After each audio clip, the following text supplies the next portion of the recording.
Hello, and welcome to the first edition of Flee Corporate's Bitesize Resources. I've decided that I want to talk to you specifically about creative techniques today for this first edition. Creative techniques are something that I've found extremely useful throughout my career as a student and now as an entrepreneur. And I thought this was a good basis to start this series on. So, what are we going to talk about on creative techniques? So, what is creativity? Why we use creative techniques, when, where, and who you use them with, who can benefit from creativity, and then, of course, the most important, how to get started. So, Adam Grant is one of my favorite authors. He writes a fair amount about creativity. He's got TED Talks, he's got books, one of them here, the originals, How Nonconformists Change the World. He's a professor at the Wharton School at the University of Pennsylvania, and he's an organizational psychologist. So his perspective on creativity is that creativity is generating ideas that are novel and useful.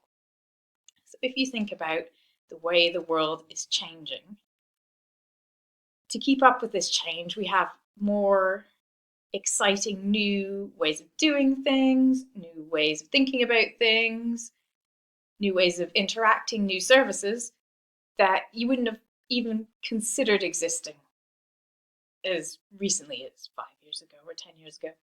And these are all things that were in their infancy, novel and useful ideas that someone came up with.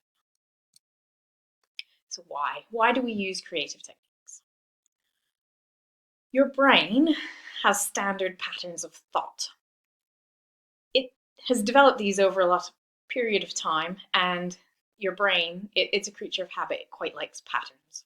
So if you think about those train tracks in the photo, within those train tracks are the standard patterns that your brain likes, and they're quite often referred to as tram lines.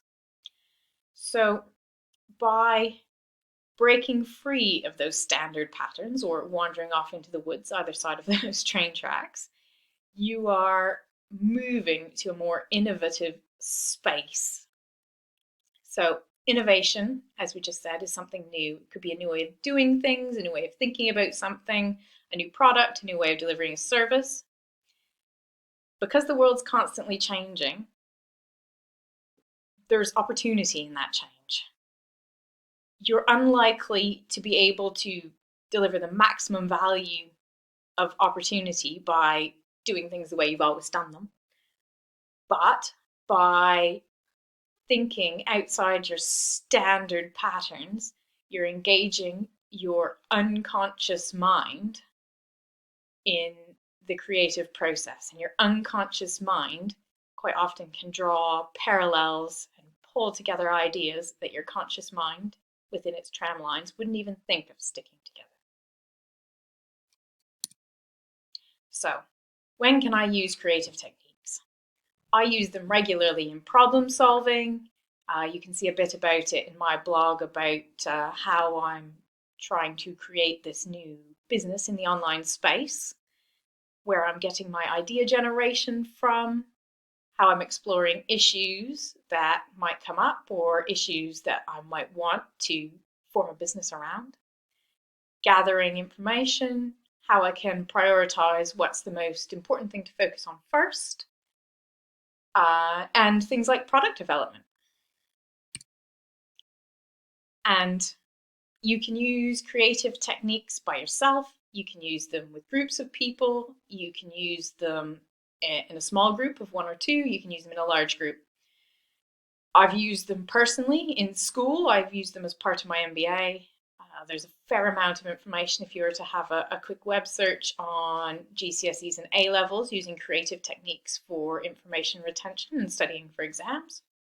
I use them at work, where we sometimes run focus groups and we look at different ways of understanding problems that we're experiencing within the manufacturing industry. And occasionally I even use them at home.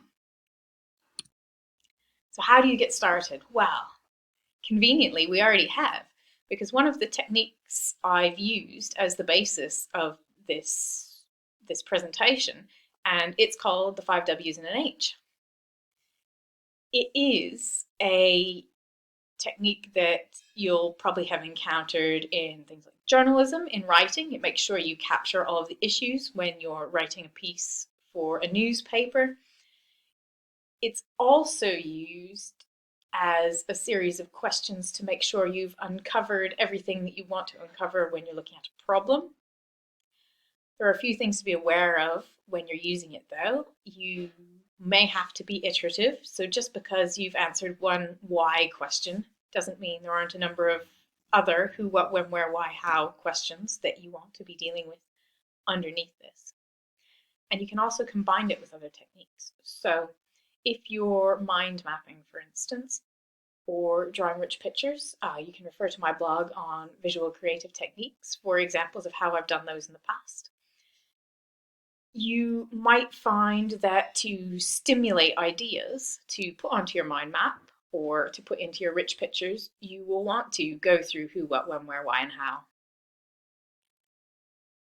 Other easy, accessible techniques that I'm sure you've been exposed to, as I said, mind mapping and rich pictures. But another one, and one of my other favorite techniques, is changing your perspective. So back to the subconscious mind. When my conscious mind has had enough, I go off and I do something else. For me, that's quite often going for a run. And I very commonly get about halfway through a run and have to stop and write something down because my subconscious has been churning away while my conscious has been thinking about how fast I'm going and not stepping on anything squishy and brown. My subconscious has come up with a fantastic idea. And I know if I don't stop and write it down, that ruin my pace. But if I don't stop it and write it down, it's going to go flying off again into the ether, and I probably won't encounter it ever again. But changing your perspective is a fantastic creative technique. So thank you for joining me for this first episode of Bite-Sized Resources. I hope you enjoyed it, and I'd really appreciate any comments or anything you would, anything else you'd like to know, or any format suggestions. Please do leave me a comment. See you again soon.